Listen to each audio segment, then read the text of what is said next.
Oh, another nice car. What's this one? Let's just move out of the way. It's a BMW. He was not happy to be on camera.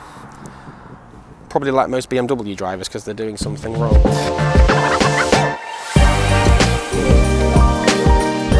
Hi everyone, my name's Adam and welcome to the first episode of our brand new podcast where we're going to go on a walk and talk all about things creative, production and things that happen in our world to try add some value to what you do and hopefully help. We're going to talk about budgets, we're going to talk about storyboard, we're going to talk about creative, we're going to talk about the business, and we're going to go try and find some Highland Cows and maybe get run over by some cars. Enjoy episode 1. How do I want to start this? I don't know. No, I think I can start here. What have you done? No, seriously, what have you done to your car? That's not my car. Oh, whose car's that? Next door. What have you done? Yeah, alright then, no worries. Okay, speak to them. What have you done to your car? Is this on film? Yeah, it is, but it's fine, we won't use it. What? No, mate, you can keep recording. What's happened here? I ran into the back of somebody. Ah. I wasn't concentrating. Steph did that the other day. White van. Which is a bit, a shame really. I don't know why I'm stood like this with my arms behind my back. Is it too much to get fixed? Is it what? Is it too much to get fixed? It's fixed. What's wrong with it? Hey, Oh, okay. it still works. I mean, yeah, if it works, it works. It's fine. Yeah. It's just... No, it's going in tomorrow for an estimate. Okay. Into Knaresborough, so yeah, that'll be done. Sorry, we didn't mean to capture this on film. We were actually starting something else, and I thought it was Matt's car because I thought it was, but it's not. Oh no, it's fine. What are you doing anyway? Testing? No, we're going to talk about. I'm talking about video. Yeah. You'll see it on our LinkedIn. Oh, is it one of those? And I'm going to start talking about why it's good. Yeah. Him as well. Yeah, I'll tag you in it for being in it for your car. Right. Well, see you in a bit. Well, that's apparently how we start this. It's a broken car. So, hi everyone. I'm Adam. I run Reel Film. We're a film animation production company, and I see loads of videos online of people giving out advice and lots of different things. So I thought, I want to do that. So we're going to give loads of advice about video and we run a film festival as well, and lots of different things. We're going to talk about lots of different things. We're going to clip them up, put them on social media, and hopefully add some value and some advice to you all. I've got Matt on camera, so hi Matt. And we're just going to go for a walk and a talk in the countryside, because isn't that lovely? So you've seen a broken car. We'll now go look at some Highland Cows. Highland Cows. Highland Cows. We'll go look at some Highland Cows. While I talk to you about video, I've got some trusty notes of everything I want to talk about today. So, the first thing I want to talk about is, well, who should do video? Why should you do it? There's a big thing at the moment about video and what's the right way to do it, what's the wrong way to do it. There's many different ways to do it. Some things are content collation, some things are more like specific TV ads. The main thing though with a video is you need to have a strategy, okay? If, we get companies that approach us and go, oh, we just want a video. And the first question we ask is why? Why do you want a video? Because your business will have a business strategy, and then you'll have a marketing strategy, and then there's the different strategies and marketing plans that go off that. One plan and one strategy is using video, but why do you want to use it? Is it to engage people? Is it to sell something? Is it to brand build? Is it to save efficiencies within the business? Lots and lots of different things. And many different ways it can be used in lots of different markets, but without having a strategy, it's not going to work as effectively. And what I mean also by that is, where's it going? So are you posting it? Who's posting it? Is it being posted? Do you have a plan for where it's going? Do you have a plan? Is it being boosted? Do you have a plan for what platforms it's going on? Is it being shown at an event? What's the end goal? Because just making a video is great. You can make videos all day long and they look wonderful and will make them look fantastic. But if they're not seen by the right eyes and the right people, then it's not going to work. So that's the first thing to talk about. Here are the cows that are not here.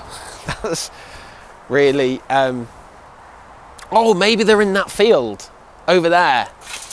Oh, wash yourself, fell over. The field. Shall we, how do we get in here? Are we allowed in here? To climb over? Let's go up here, and if there's not an opening, then, oh, it's open. We don't actually need to climb over. We can We can actually walk around. I'm not sure, are we allowed in here? Are we allowed in here? We'll find out. Next thing, let's talk about best practice while we go find some Highland Cows. Best practice, things like Instagram, right? Let's talk about Instagram. Instagram's changing recently. It used to be about Reels. It used to all be about exporting them one by one, and different platforms have changed. It's all changed now. Everything should be 16 by 9. You'll see on Instagram they've changed it in the last few months. It might even be a bit longer, where you can post things like 1 by 1, 16 by 9, different aspect ratios. But now if you're going on grid, everything should be a reel, but 16 by 9 is the preferred aspect ratio. Yes, it looks a bit more pants on the grid, but that's why you put a screenshot. You set your own specific screenshot so it looks good. But the video itself, 16 by 9, it can be utilized more on different platforms. It looks better, it gives people more usage, and Instagram are saying themselves, 16 by 9 video, that's how it should be posted. So do that, and we're gonna see if there's any Highland Cows. Feel free to have a look if there's Highland Cows, because I can't see any. And that just feels a bit, I mean, I can't see, are there any, from that height, are there any Highland Cows? No. Okay. One of the team did say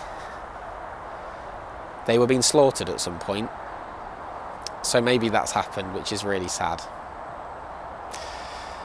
Well, that's really sad. Right, okay. As long as they weren't hurt in the making of this. Something else to talk about. Let's talk about AI. Everyone's excited, worried, not sure about AI. We've done a bit of research into it. Is it going to take our jobs? Are we going to be in a world where AI makes animations, it makes our marketing plans, it posts things for us, it comes up with the scripts, we're looking at it wrong, right? AI is really exciting. It's about how we use AI to enhance our jobs. Will it remove some jobs? Probably over the years it will remove some jobs, but it will also create some jobs. And I think it's about how we use it. We've already started using AI. I use kind of AI systems now day to day to help me productivity, which is really, really cool. But it is absolutely going to help the world of video. AI will get involved in, it's not quite there in creative yet. We did a little test on that, which is coming out soon, about using AI for creative. It wasn't great. Our minds are better still as humans. It will catch up though. But I think it's about how we can use it at the moment to create efficiencies to make projects be done faster. How can it help us in post-production? How can it help us in pre-production? Watch yourself, there's a car. Looks quite nice actually. What's that? Oh, it's a Porsche. Hello. Oh, I think I know them. Anyway, so AI, really important for the future. It's definitely going to be used, but we need to see it as a massive opportunity. It is going to come into filmmaking. It'll also come into posting. It will come into the social media platforms, i.e. things like subtitles will be better and more intuitive, things like times to post. It'll just sort lots of things for you. It's a really exciting world. I think we should be really excited by it. Oh, another nice car. What's this one? Let's just move out of the way. It's a BMW. He was not happy to be on camera. Probably like most BMW drivers because they're doing something wrong. Right, let's talk about preparing for camera. Sorry, I saw you laugh there because you've always wanted a Beamer, haven't you? So, sorry. Okay, no, let's talk TV ads. Let's talk TV ads. Actually, no, let's talk first no, TV. Let's talk TV ads. So it's really important doing TV ads that you get the process right. Being on TV is a big thing. This is less about content generation. It's more about very specific video production that can be utilized to bigger. So I feel like you're walking backwards. Do you want me to go to the side? And TV ads are really important. It's about collaboration between the production team, the client, the agency, if an agency is involved, and oh, we now got a Kia coming. You know what? I'm going to walk this way, backwards. Thanks. And you can walk that way. Thank you. Sorry. I don't think she was happy. We held her up. Maybe this was the wrong place to do filming, but we're going to go with it. So TV ads are really important to follow the right process. It's quite stringent, but it needs to be right for TV. So the first stage is, we'll always do concepts for a client, come up with the creative idea, get through that, work with the agency, however we're doing it. The key first thing, you don't actually have to do this, but when we get to concepts, we call Clearcast. Clearcast are essentially, for anyone who doesn't know, our industry standard and the company that, it's in the name, clears things for TV. So Is it right? Does it have product placement? Will it be understandable? Is it legible? They go into loads and loads of different things. But the first thing we do is just go the idea with them. It's not a part of the process, but we do that with the account manager. So we are on a main road, aren't we? We're about to cross a main road. This isn't, let's see how it goes. So once we do that and we get buy-in on the idea, we know that Clearcast are kind of going to be okay with it.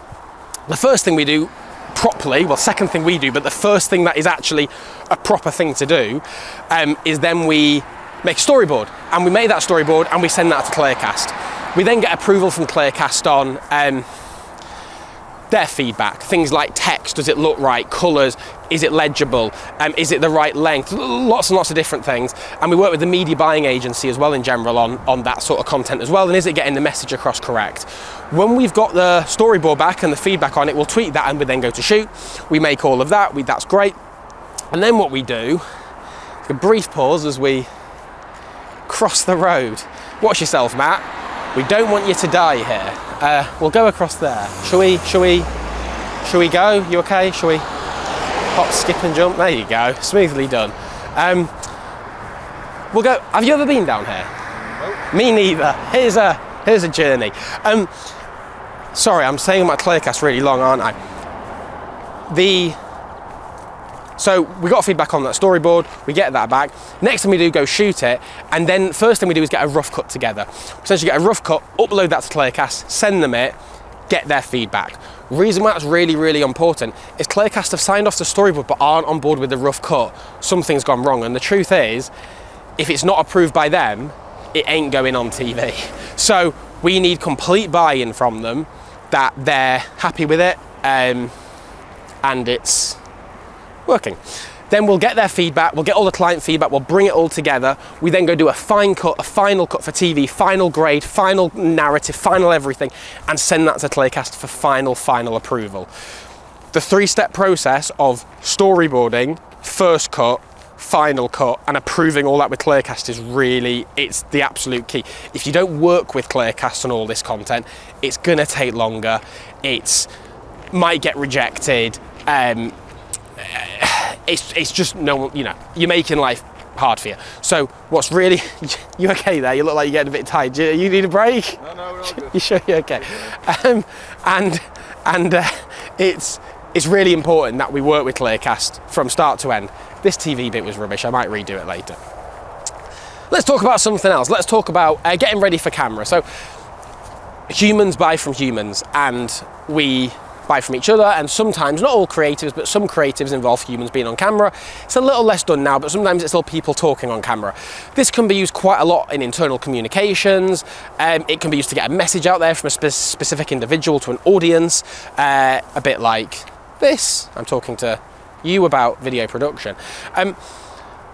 And some people come in and they're really nervous. Maybe it's the first time on camera, maybe they've been part of something before and it didn't go very well, they weren't very comfortable, maybe they're not sure what to wear, they're not sure how to act, they're not sure if they need to do it all themselves.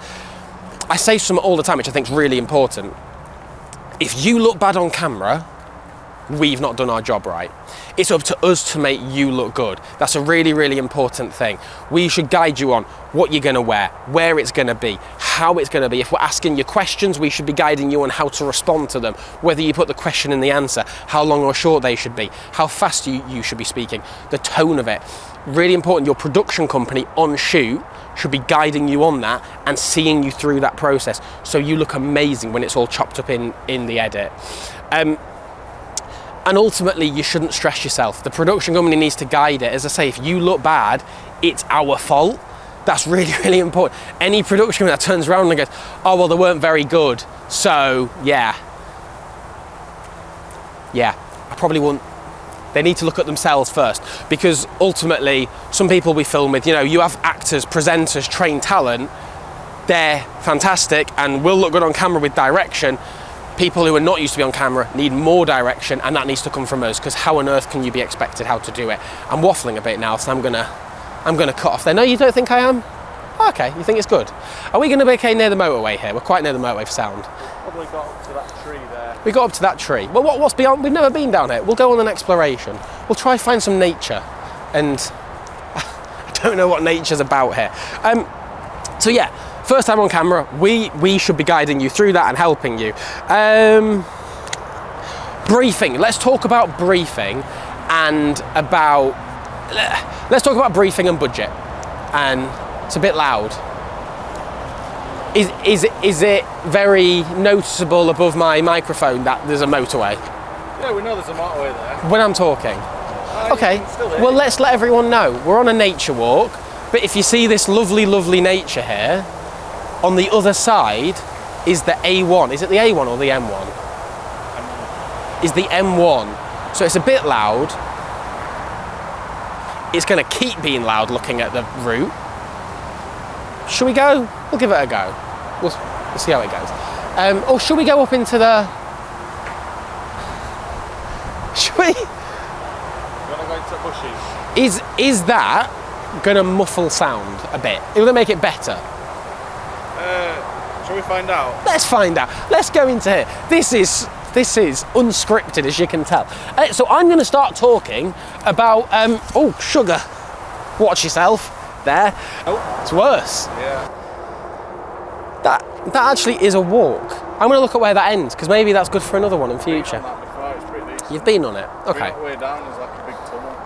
Ah, nice. Well, welcome back. We took a short break, so we didn't see us falling down on the mud. Where was I? Briefing and budget. I want to really talk about briefing and budget and briefing things and talking about how we're going to make things and what to play with. For me, the most important part of any project is concepts, pre-production, storyboarding. If you don't do that right, the rest will fall down. I think someone famous once said, fail to plan, plan to fail. And that's very much the case in film and animation. But I also think there's another key part that really comes into that pre-production, and it's briefing, okay? I'm quite a stickler when I talk to clients about briefs, about exactly what's going in it, because I want to know as much information as I can possibly know about briefing. It's because, as I said a bit earlier, you've got the business strategy and you've got the marketing strategy, and how does what we make align with those objectives and achieve success? If we don't know it all in the brief, how can we help as effectively as we possibly could? In the brief comes into all sorts of things like, what do you want to achieve? Who's your audience? And I'm not just saying, oh, who's your audience? It's 25 to 40 year old. That's where we are. I want to know, what's the demographic? Where do they live? What kind of earnings do they have? What kind of net worth individuals are they? What do they do in their spare time? Are they coffee shop people? Are they bar drinkers? Do they go out for meals? Are they more like adventure people? Who are these people? I think that's really important to get to the bottom of all that stuff, so we really get an understanding, so we can shape a piece of content that's going to suit them. Where do they hang out? Is this content going on LinkedIn? Is it Instagram? Is it a website? Is it an event? Is it a landing page? Is it a TV ad? Where's it going? Where are we going to engage these people? Then when we've got to the bottom of all of that and really understood the character that we're kind of advertising to, we start getting into things like, have you seen other work that you like? Have you seen other work that you don't like? What's your tone of voice? What's your brand? How does it all come together? And then you get to more nitty gritty like timescales and stuff like that. But a really key topic as well is budget. And I want to talk about budget because budget's a bit of like, you know, some people talk about budget and kind of go, oh, we don't want to talk about that. Or, oh, how cheap can we get it? And, oh, is it going to be expensive? It's kind of, in my view, looking at it the wrong way. We're framing the conversation differently. How important is this thing to you, right? And if this job is not that important to you, but you need to do it for whatever reason, let's plot out a year. We work with some clients and plotting out a year. And let's just say for the year, they've got a 25 grand budget for video. So it's a 25 grand video strategy budget. And let's just say the client wants to achieve 4 things, 1 thing a quarter throughout the year, because we're just breaking it down for ease for this. If the thing in quarter 1 is not that important but needs to happen for some reason, why would we put 15, 20 grand of a 25 grand annual budget towards it? We wouldn't do it. So what we do is we'll plot out roughly what's important. Let's say Q1's not important, Q2 and 3 are really important, and Q4's not important either. Q1, it might get, let's call it, a 2.5 grand, 3 grand budget per thing, and Q2 and 3 we might give it a 10 grand budget per thing. That's your 25 grand used. Now you might go, well, Could we get it even cheaper? Well, you could. Let's take the 10 grand job. Could you get it cheaper? But ultimately, if you have a cheaper budget, you'll get a cheaper production. So how important's this thing? Because for a bigger budget, you're going to get a better production that's going to work better for your intended audience and achieves the goals in the marketing plan and the business strategy. And this is why when we talk about budget, we're not going, oh, we'll make the thing we're making for 10 grand. We could have made it for 5 grand, but we're just going to take 5 more. What we're doing is we're improving the production values, we're improving the engagement with audiences, we're improving the storytelling, we're improving the impact so that it achieves better results. So that's why the budget question is really important. And a lot of clients say, well, I don't know what the budget is.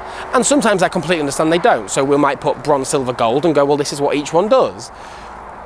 Sometimes, let's face it, anyone watching this who might be a marketing manager, sometimes you do know what your budget is, you just don't want to tell us. And that's fair, that's about trust. And it's about trusting each other and having that collaboration that you're absolute production partners. Because I think agencies of any kind are absolutely your partner. And if you don't think they're your absolute partner, you probably shouldn't be working with them, because they're there to help you grow and they're there to help everything grow. So that's a bit about brief and budget. Get down to the finer details, the nitty gritty. If we do that, if we nail everything, you know what budget you're working with, you know the time scale, you know the objectives, you know the audience, you know what they like and what they don't like, and just throw everything in. There's so much stuff. Your concepts will be better, your creative will be better, your storyboard will be better, your shoot will be better, your experience will be better, the edit will be better, and the impact at the end will be better. Everything will be better with more collaboration between company and agency. I truly, truly believe that. And we've seen that in results we've had for clients. The shoes, I shouldn't have worn white shoes and gone into a muddy forest. That didn't work, did it? Well, welcome back. Thanks for the final part of this. We just had a rest. We had a rest. We're very unfit, walking in nature, lovely nature. Actually, how about, some people haven't been. How lovely is this? This over here is our office. Look at that, isn't that lovely? That's let's see, the office. No, still no cows. That was the field the cows are in, but there's no Highland Cows about today. What was I going to talk about? Completely forgotten. That's not great. We'll talk about animation. Animation. Why is animation important? Animation's really cool. 2D, 3D, all sorts of stuff. Storyboarding, as I said earlier, storyboarding is really, really important on any project, but even more so on animated projects. Okay, for video, you go and you shoot it once and it's an absolute pain to go back and shoot it again. You have to get it right.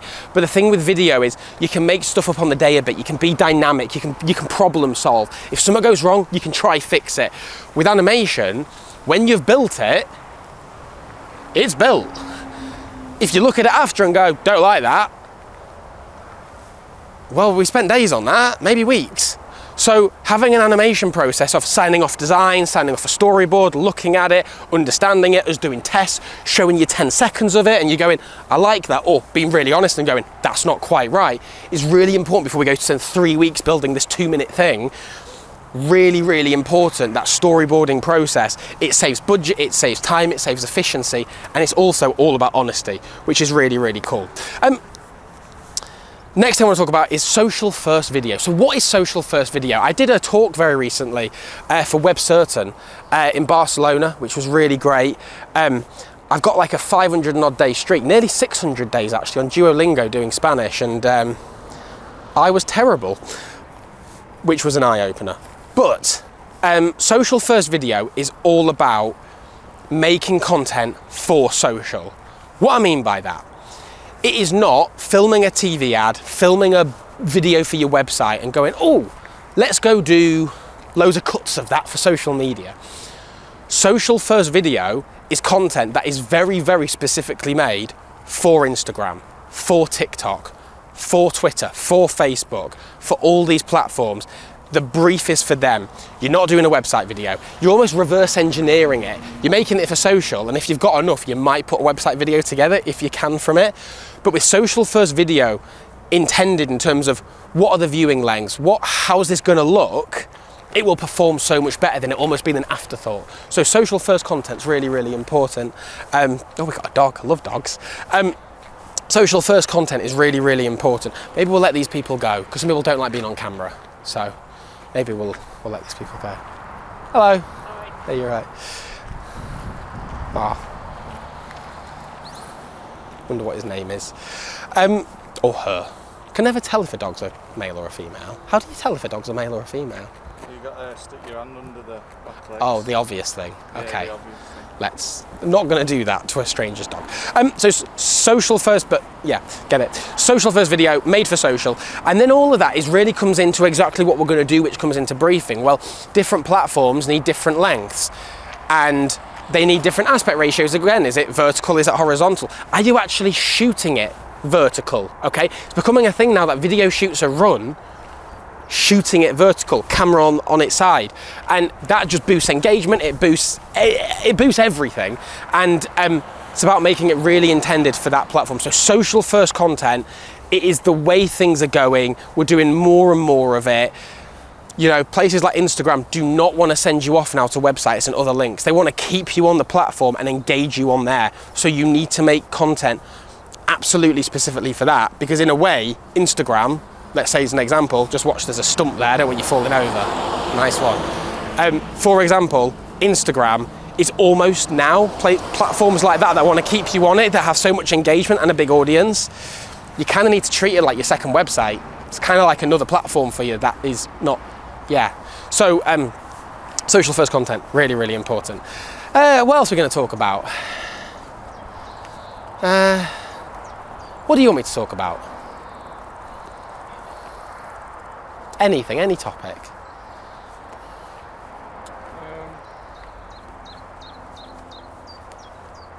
Don't know. Should I look at my list again? Yeah. Mine's have gone blank.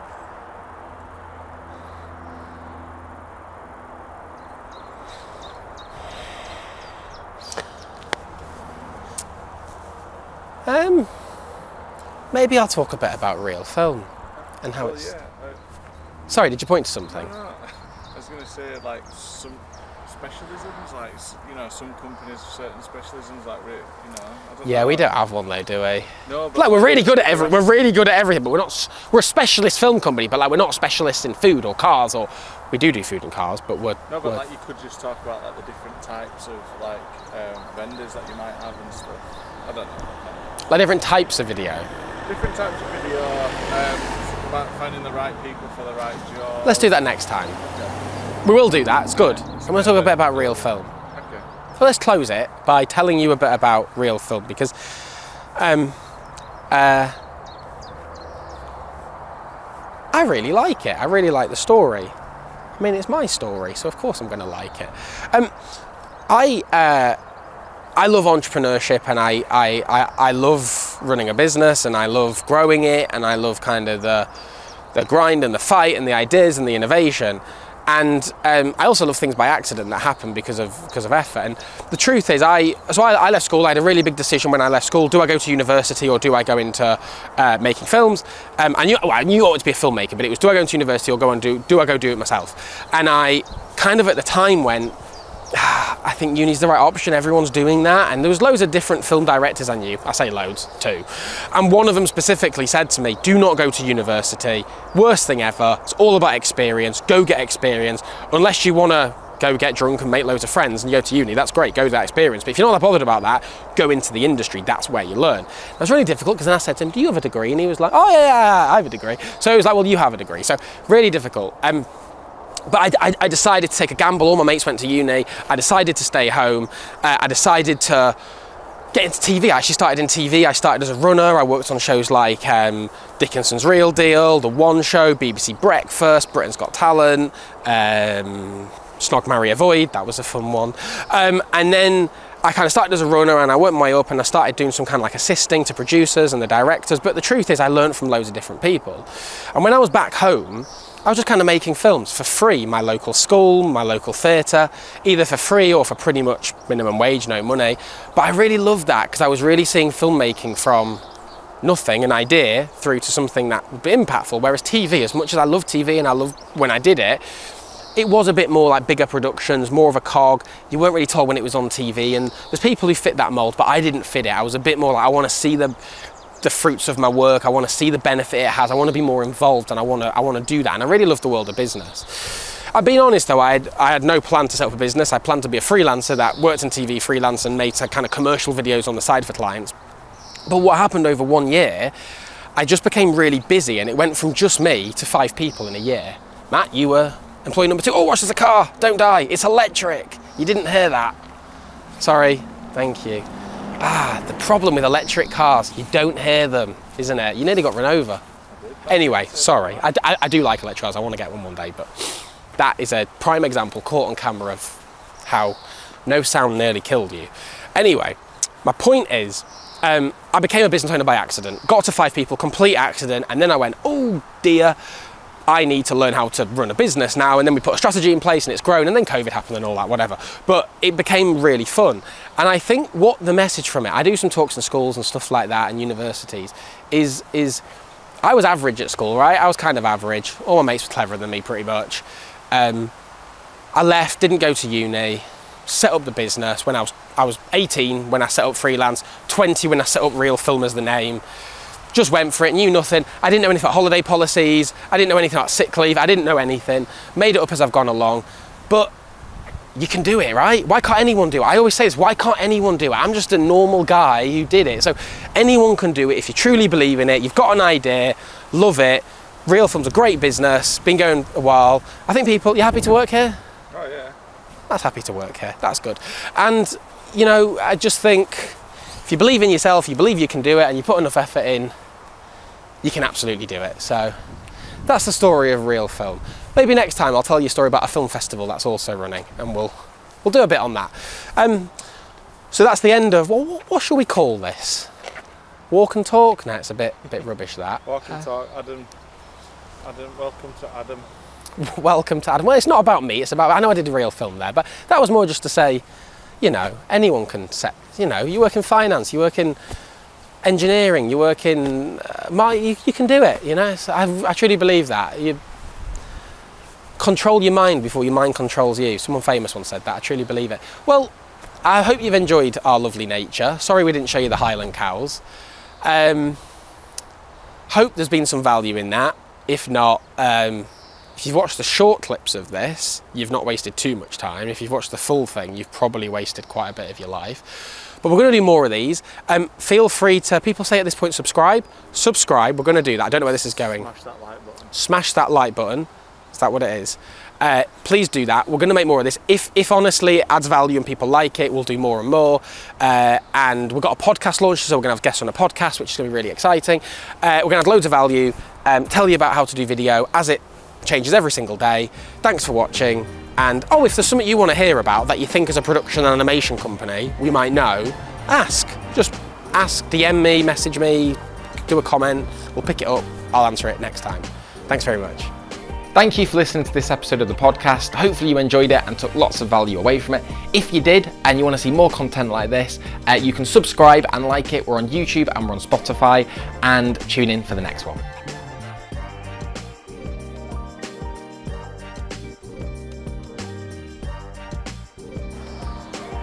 Oh, do I walk that way? I'll walk that way, okay. Good idea.